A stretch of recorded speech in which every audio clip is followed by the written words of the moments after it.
or other crypto tokens, will be able to generate yield by participating in institutional DeFi applications by the end of 2026 here.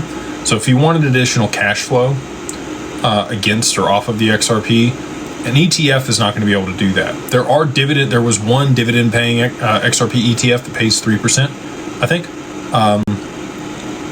Regular ETFs that are spot, you're only going to see the appreciation. You're not going to get additional cash flow or additional benefits. Now, you can margin those, actually probably at a higher LTV than you can through some of the other lenders that are out there, and maybe even at a better rate than what's available out in the market against the bearer asset today. Over the long term, I think that you'll be able to borrow against the bearer asset at a lower interest rate and a higher LTV than what you'll be able to do on the ETFs. So, things change in today's climate. Seems like a great allocation if you're just looking for price appreciation.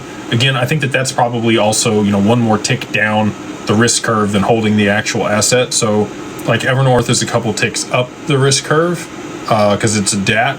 An XRP ETF is probably a lower risk option to be able to get an allocation to XRP versus holding the bearer asset itself. Now, less risk, less return, more risk, more return is kind of how that works, right?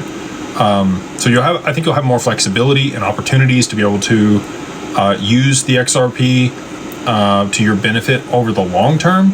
But the ETF is going to give you a 1-to-1 price appreciation.